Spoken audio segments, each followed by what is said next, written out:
শিশুদের জন্য নতুন কিছু তৈরি করা মানেই যেন ভালোবাসা আর যত্নের ছোঁয়া। এই ভালোবাসা থেকেই আমি একটি সুন্দর, আরামদায়ক ও রাজকীয় বেবি ড্রেস তৈরি করার সিদ্ধান্ত নিলাম। ড্রেস তৈরির জন্য বেছে নিয়েছি সিল্কের কাপড়, যা শুধুমাত্র আরামদায়কই নয়, বরং শিশুর জন্য কোমল ত্বকের খুবই উপযুক্ত। এই ড্রেস তৈরি করার জন্য আমি মূলত দুইটা কালারের কাপড় নিলাম। একটা হচ্ছে সাদা এবং নীল। দুইটা কালারের কম্বিনেশনে ড্রেসটা অসাধারণ হবে বলে আমার মনে হয়েছে। এই ড্রেসের উপরের অংশে আলাদা একটা ডিজাইন এবং নিচের অংশে আলাদা একটা ডিজাইন হিসেবে আমি মূলত সিলেক্ট করেছিলাম। এখানে আমি নিচের অংশে কিছু খুব সুন্দর ফুল দিয়ে ডিজাইন করেছি, আবার উপরের অংশে কিছু কাপড়ের ফুল ব্যবহার করেছি। সত্যি বলতে বাচ্চাদের এই ধরনের ড্রেসগুলো তৈরি করতে আমার কাছে ভীষণ ভালোই লাগে। যদিও এই ধরনের ড্রেসগুলো তৈরি করাটা খুবই সময়ের ব্যাপার, কিন্তু যখন পুরো ড্রেসটা কমপ্লিট করি তখন যেন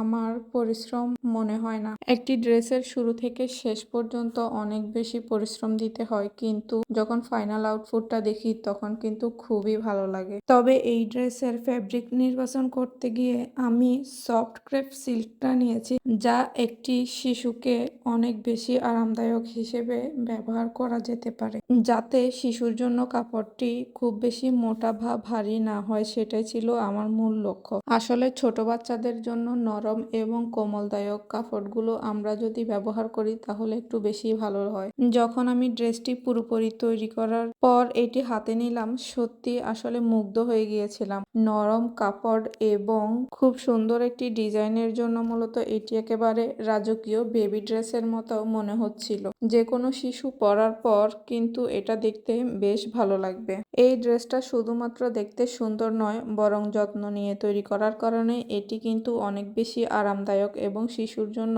একদম পারফেক্ট হয়েছে। সিল্কের নরম ছোঁয়া, স্টাইলিশ ডিজাইন এবং ভালোবাসা দিয়ে তৈরি এই পোশাকটি যে কোনো বিশেষ মুহূর্তের জন্য একেবারে উপযুক্ত বলে আমি মনে করি। সত্যি বলতে এই ড্রেসটা শেষ করার পর মনে হচ্ছিল আমি যেন নিজেই পরে ফেলি, কারণ দেখতে এত বেশি অসাধারণ লাগছিল আমার কাছে। তবে নিজের ডিজাইন করা, তাই জন্য মনে হয় নিজের কাছে একটু বেশি ভালো লাগতেছে। আপনাদের কাছে কেমন লেগেছে সেটা অবশ্যই জানাবেন। আর এরকম সুন্দর সুন্দর ড্রেসগুলো তৈরি করা দেখতে চাইলে সেটাও জানাতে পারেন। পরবর্তীতে আমি নতুন একটা ড্রেসের ডিজাইন নিয়ে আসবো। আবারও নতুন একটা ড্রেস দেখার জন্য অপেক্ষা করুন আপনারা সবাই। আর অবশ্যই এই ড্রেসটা কেমন হয়েছে সেটা জানাতে ভুলবেন না।